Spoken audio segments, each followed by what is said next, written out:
हमेशा अपनी कक्षा में कुछ अलग पढ़ते हैं और समझते हैं। जिस विषय पर आज हम अपनी कक्षा में चर्चा करेंगे, उस विषय का नाम है मात्राएँ। मात्राएँ क्या होती हैं और हम इनका प्रयोग कैसे करें, आज हम यही सीखेंगे। तो चलिए बच्चों, शुरू करते हैं मात्राएँ। तो आओ बच्चों, सीखें मात्राएँ। मात्राएँ, सिंबल्स ऑफ वोवल्स।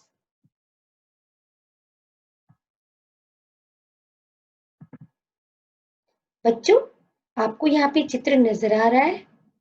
उसके साथ हम उसका नाम भी देख सकते हैं, जैसे मोर, खिलौना, घड़ी, किताब, शेर। बच्चों, ये सभी चित्र अपने नाम के साथ हमें दिखाई दे रहे हैं।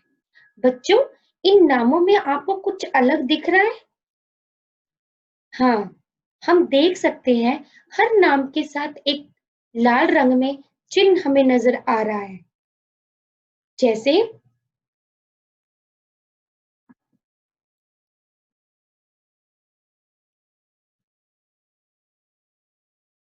जैसे मोर के साथ हम इस चिन्ह को देख सकते हैं। घड़ी में घड़ी के साथ हम इस चिन्ह को देख सकते हैं। खिलौना में ये देखिए, किताब में ये देख सकते हैं और शेर में ये। तो बच्चों, ये क्या है? बच्चों, ये जो आपको चिन्ह नजर आ रही है, ये क्या है? बच्चों, ये सभी मात्राएं हैं। क्या है? मात्राएं। स्वर जब व्यंजन के साथ मिलता है तो क्या होता है? स्वर गायब हो जाता है और अपना चिन्ह छोड़ जाता है। ये जो आपको चिन्ह नजर आ रहे हैं लाल रंग में, ये सभी स्वरों की मात्राएं कहलाती हैं। जैसे मोर में ओ स्वर की मात्रा है, तो घड़ी में बड़ी ई की मात्रा है। खिलौना में छोटी ई की मात्रा है, तो शेर में ए की मात्रा है। ए से एडी, जिसको हम बोलते हैं। तो बेटा, ये सभी स्वरों की मात्राएं कहलाती है। तो इस प्रकार हम यहाँ समझ सकते हैं कि व्यंजन के साथ हम स्वर नहीं लिखते, बल्कि उनकी मात्रा लगाते हैं। अगर मात्रा की जगह स्वर लगाएं तो ये शब्द बहुत अलग तरीके से हम पढ़ पाएंगे, यानी कि हम उन्हें समझ ही नहीं पाएंगे। इसीलिए जब व्यंजन के साथ स्वर मिलते हैं तो उनका रूप बदलकर चिन्ह के रूप में आ जाता है, और इन्हीं चिन्हों को हम क्या बोलते हैं? मात्रा। क्या बोलते हैं हम? मात्रा। चलिए बच्चों, अब हम आगे देखते हैं। ये देखिए, यहाँ पे आपको सूरज का चित्र नजर आ रहा है। सूरज में किस स्वर की मात्रा लगी हुई है? बताइए मुझे। आप देख सकते हैं, आप समझ भी गए होंगे कि ये जो मात्रा है, ये बड़े ऊ की मात्रा है। तो हम इसको मात्रा क्यों बोल रहे हैं?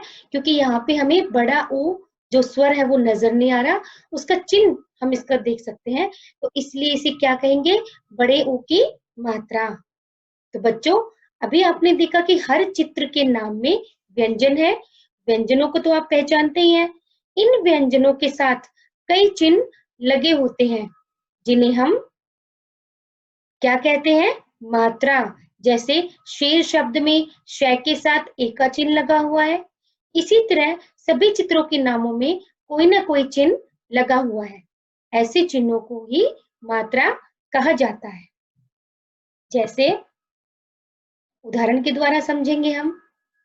बच्चों, सामने आपको नजर आ रहा है कि स्वर स्वर के साथ उनकी मात्राएं दिखाई दे रही है, और व्यंजन के साथ जब हम स्वर को मिलाते हैं तो स्वर न दिखकर हमें उनके चिन्ह नजर आते हैं, और इन्हीं को हम क्या कहेंगे? मात्राएं।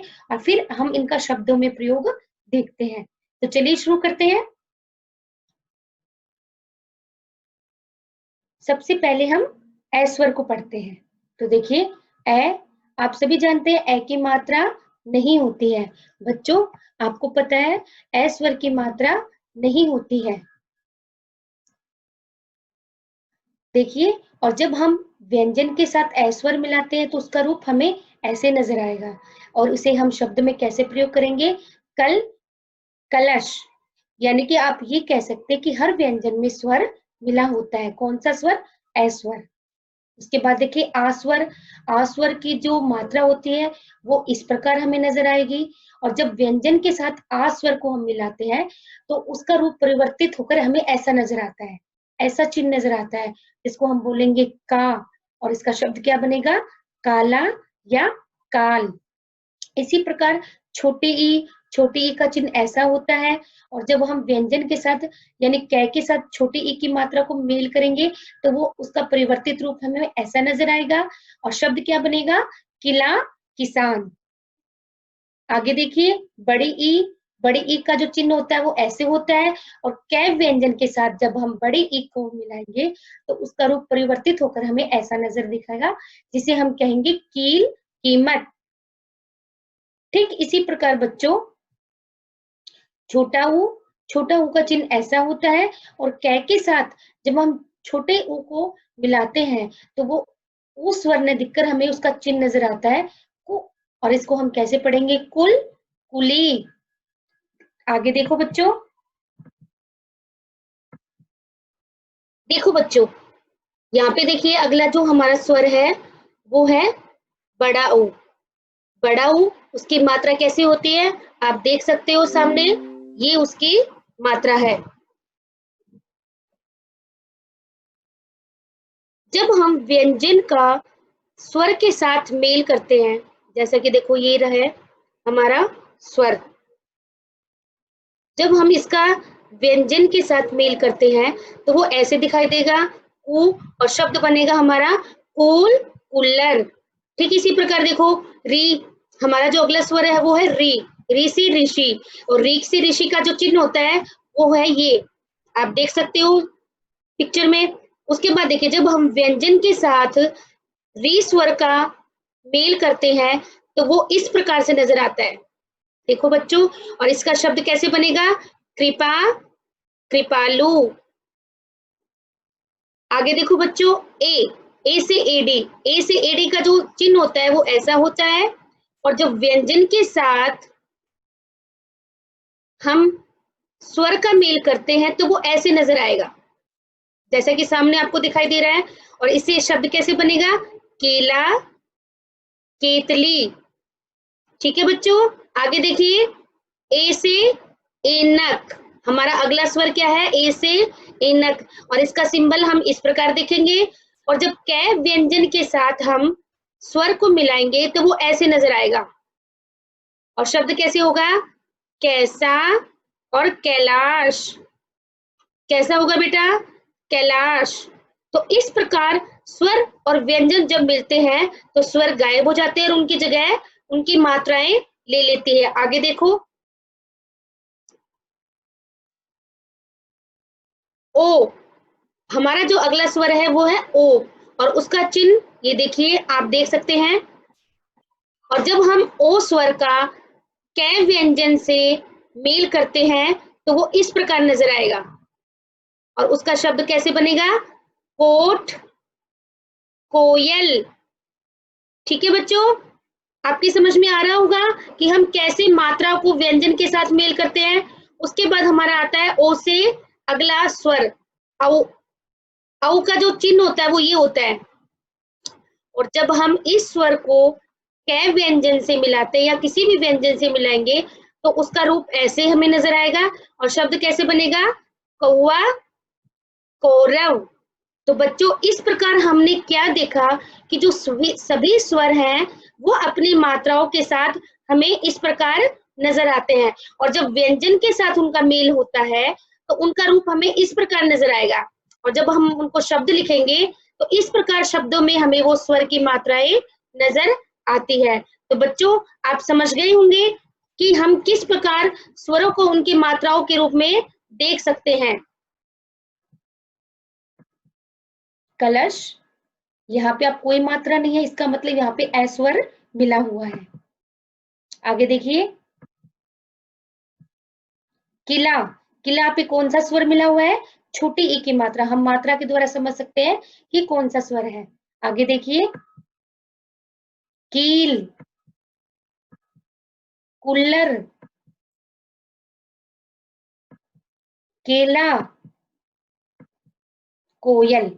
बच्चों, आप देख सकते हैं कि हर शब्द में स्वर मिला हुआ है, लेकिन हमें स्वर नहीं दिखाई देकर उनकी मात्राएं दिख रही है। यानी कि स्वर का जो परिवर्तित रूप है वो हमें मात्राओं के रूप में दिखता है, जो हम इन शब्दों में देख सकते हैं। जैसे केला में छोटी ई की मात्रा लगी हुई है, तो कील में बड़ी ई की मात्रा। कुल्लर में बड़े ऊ की मात्रा, तो केला में ए की मात्रा, यानी ए से एडी। और कोयल में ओ से ओखली जो स्वर है उसकी मात्रा लगी हुई है।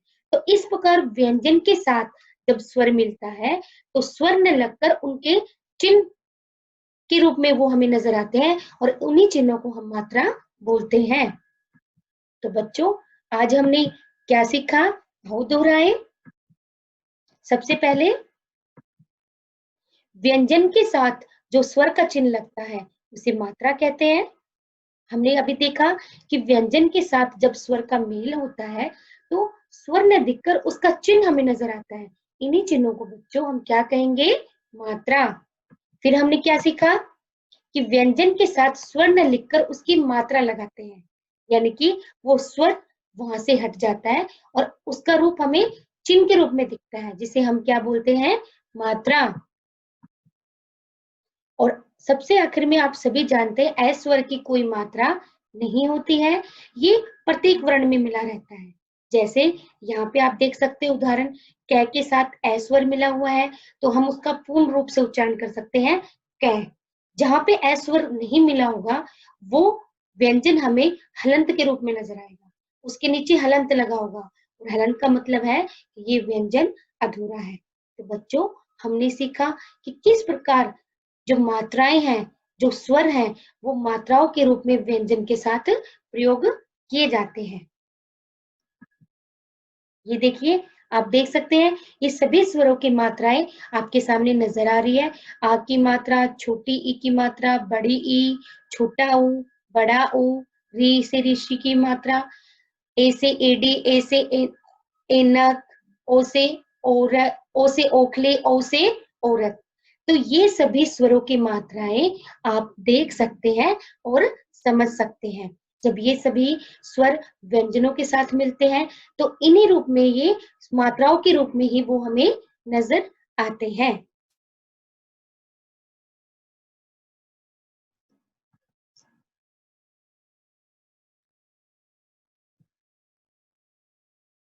तो बच्चों, आज हमने सीखा कि मात्राएं क्या होती हैं और हम किस प्रकार मात्राओं का अलग-अलग रूप से प्रयोग कर सकते हैं। तो चलिए इनका अभ्यास करिए। अगली कक्षा में फिर हम एक नए विषय के साथ चर्चा करेंगे। तब तक के लिए नमस्कार।